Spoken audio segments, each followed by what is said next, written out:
예, 경기도 파주 윤우덕 의원입니다.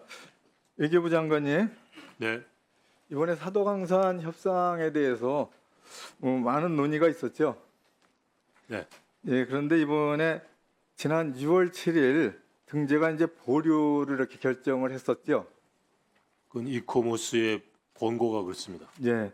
근데 그 시점까지는 우리 조 장관님이 최고의 협상팀을 구성해서 정말로 열심히 했더라고요. 다 파악해 보니까. 그런데 보류된 지 7월 초순인지 대통령실 NSC 회의에서 협상 방침이 완전히 뒤집어지는 그런 일이 생겼더라고요. 제가 이게 어제 그제 8월 11일에 한국일보의 기사에 이렇게 떴어요.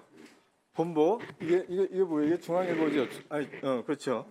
한국일보는 이 사도강산의 세계유산 등재를 앞두고 대통령실 국가안보실에서 이를 주제로 한 NSC가 열린 사실을 확인했습니다. 이렇게 돼 있어요. 이거는 뭐 기자니까 맞는 얘기로 제가 확인을 했어요. 기자하고도 여러 번 통화를 했습니다. 근데 이 내용에 더 중요한 내용이 있어요. 이 본보는 사도강산에 대해서 과거사 문제를 그러니까 미래지향적인 한일 관계 사업을 전환할 수 있는 방안, 즉 등재 반대가 아니라 사도강산 조선인 강제동원 문제가 한일 협력 사업이 될 수 있도록 하는 발상의 전환에 맞췄다는 것입니다. 이런 기사가 나왔어요. 자, 이런 회의가 며칠 날 한 거예요. 내가 보니까 추정하니까 7월 5일 정도인 것 같아요. 장관 회의가 있었죠, NSC에서. 저도 그 기사를 봤는데요. 제가 참석하지 않은 회의가 없는데 그런 얘기를 들어본 적이 없습니다. 그러면은 이 기사에 대해서 외교부가 네. 정정 보도를 요청하거나 반박 보도 자료를 냈어요? 뭐 정정 보도를 요청해야 될 기사가 하도 많아서 일일이 다 할 수가 없습니다. 아니요, 이거는 장관님, 이거는 대통령실과의 문제가 보도가 나왔는데 이거에 대해서 지금 이틀 3일 동안 외교부에서 정정 보도도 안 내고 반박 보도 자료도 내질 않았어요. 그럼 본의원의 입장에서는 이것이 확인된 그런 내용이라고 그렇게 생각할 수밖에 없잖아요. 국민도 그렇게 믿고 있죠.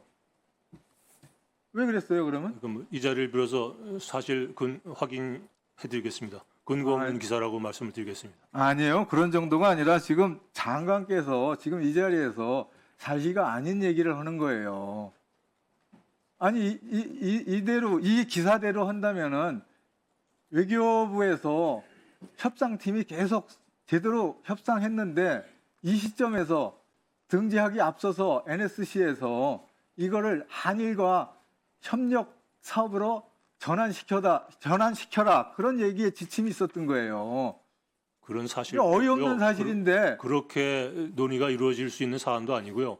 저는 뭐 그렇게 답변 드릴 만한 그 내용이 아니라고 생각됩니다. 그럼 이 정도의 보도 내용이 기사가 나왔는데 이를 장관이 그냥 놔뒀으면은 이건 큰 사고예요. 장관의 큰 사고라고요. 이거는 대통령실에도 누가 되고 대통령께도 누가 되고 대통령실에도 누가 되는 거 아닙니까? 장관으로서 이틀 3일이 됐는데도요. 그런 기사가 여럿이 있습니다. 차관이나 국장 이거 사실해 줄 수 있어요? 사실을 확인해 줄 수 있어요? 아니 외교부가 이런 정도로 왜 이래요? 이런 것도 대응을 하지 못하고. 제가 말씀드리지 않습니까? 제가 NSC 상임위원인데요.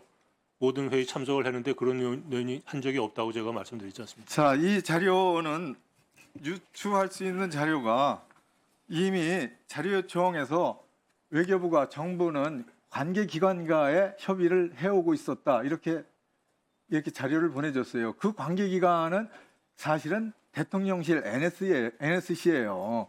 아닙니다. 관계기관에 유네스코 관련된 협력 TF도 있고 관계기관 협의회라는 것도 있고요. 물론 NSC나 대통령실도 뭐 당연히 그 보고 대상이긴 합니다만. 아니, 장관님, 그럼 이렇게 중요한 그러니까 외교의 큰 현안을 대통령실하고 협의를 안 하고 이렇게 결정을 해요?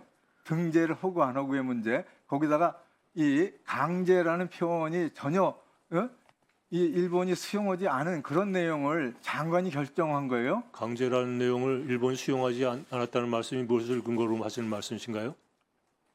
그거를 장관께서 일본 수석 대표의 발언문을 보시면은 거기에 분명히 바짝 끄고 나오는 거냐고요. 그럴 리가 그거 없어요. 쉽지 않아요. 저희 자. 책임하에 협상을 했고요. 중요한 계기마다 보고를 드렸고요. 관계기관과 협의를 마쳤습니다. 자, 이거는 또 다시 확인을 하겠습니다. 네. 다음번은 이 합의한 내용 중에 군함도 때는 2015년에는 일본인의 대표 수석이 발표문에 그 노동자를 한국인 노동자로 표현이 돼 있었어요.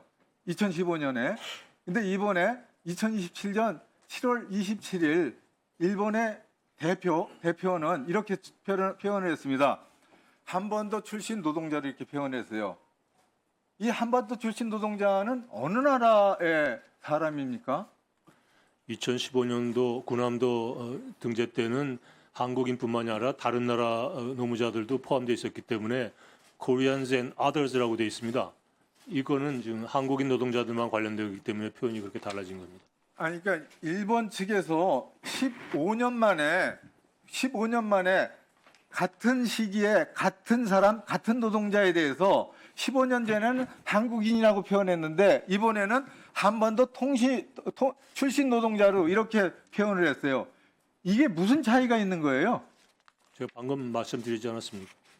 아니, 그리고 표현이 한반도 어떻게 출신 되든- 노동자에 일본인 측은 이 노동자는 어느 나라 사람이라고 주장을 한 겁니까? 어느 나라 사람이에요? 한국 사람이죠. 당신은 아니, 장관은 당연히 한국 사람이라고 하죠. 네. 일본 정부는 협상을 하면서 이 노동자가 어느 나라 사람이냐고 하냐고요. 어떻게 주장하냐고요. 그 시점에서는 저희가 나라를 잃었을 때죠. 나라를 잃었죠. 그렇지만 일제 강점기에 그것은 불법으로 그런 상황이 된 거예요. 그래서 그 시간을 불법이라고 우리가 주장을 하고 그렇게 우리 법통으로 임시정부의 법통을 얘기하는 거 아닙니까? 근데 그거를 불법이라는 걸 인정하지 않고 그 당시에 일본 논리의 합법이라고 얘기해버리면은 강제성이라는 게 사라지게 되는 거예요. 합법이라고 얘기한 적이 없습니다. 매우 네. 중요한 일이에요. 합법이라고 얘기한 적이 없습니다. 예, 윤호석 의원님. 예, 일본 협상팀은 자기들의 논리에 따라서 자기들은 합법적인 지배를 했다. 이거를 협상을 하면서 인정해준 거 아니에요. 중재를 해버린 인정한 적 없습니다. 인정한 적 없습니다. 저 윤호석 의원님 보충 질의 시간 드리겠습니다. 보충 질의 시간 드리겠습니다.